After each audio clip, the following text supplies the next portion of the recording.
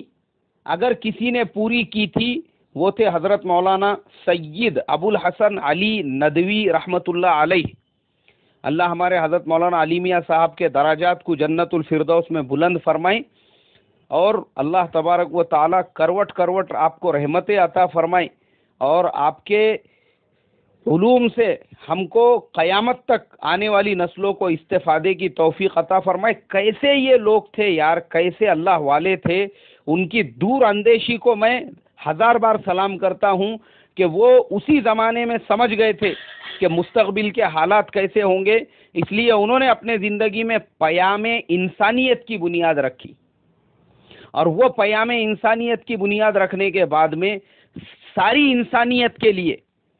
کہ بھائی سب ہمارے بھائی ہے، چاہے وہ ہندو ہو، کرسچن ہو،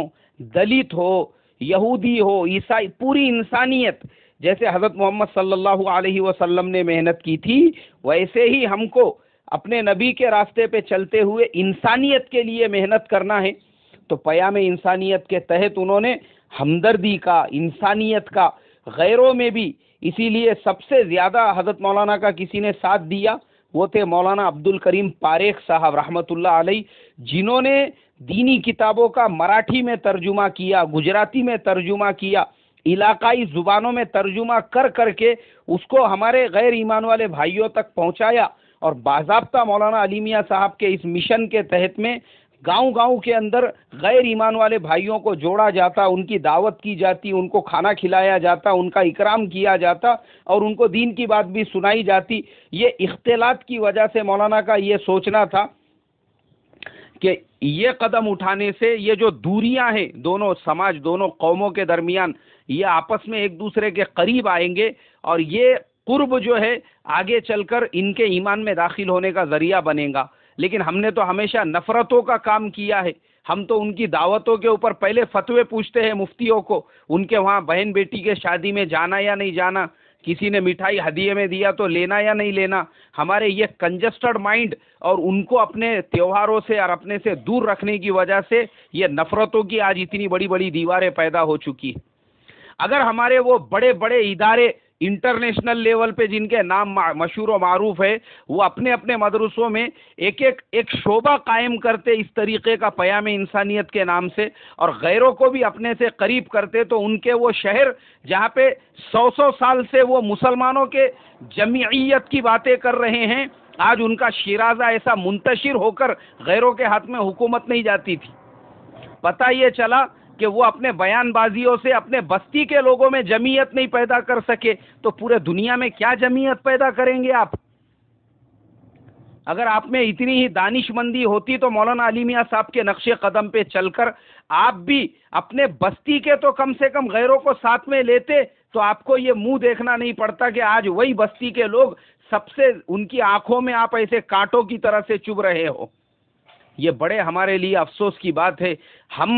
ہمارے جتنے بڑے ادارے ہیں، اس میں ہر ایک جگہ پہ پیام انسانیت کا شعبہ ہونا چاہیے، جس کے لیے باضابطہ، جیسے ہمارے پاس میں 25 اساتذہ کتابیں پڑھانے کے لیے ہے، ایسے ہی 1 یا 2 استاد وہ غیر ایمان والے بھائیوں کو مانوس کرنے کے لیے، اپنے یہاں پہ ہفتے 15 دن میں کوئی پروگرام کر کے ان کو بلانے کے لیے، ہمارے مدرسے کے جلسے میں علاقے کے تمام غیر مسلم ایم ایل اے چاہے وہ کسی بھی پارٹی کے ہو، کم سے کم ان کی غلط فہمیاں تو دور ہوں گی، وہ آپ کے مدرسے کی 4 دیواریوں میں آئیں گے، جائیں گے، جلسوں میں شرکت کریں گے۔ یہ ضرورت ہے وقت کی۔ اس لیے میرے محترم بزرگوں، تمام لوگوں سے یہی کہوں گا، اب آنے والے دنوں میں رمضان کا بھی مہینہ ہے، ہر بستی میں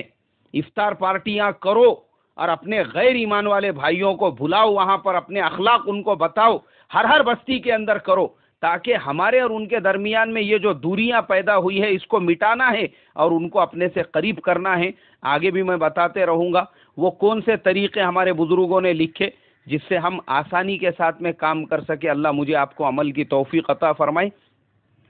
السلام علیکم ورحمۃ اللہ وبرکاتہ۔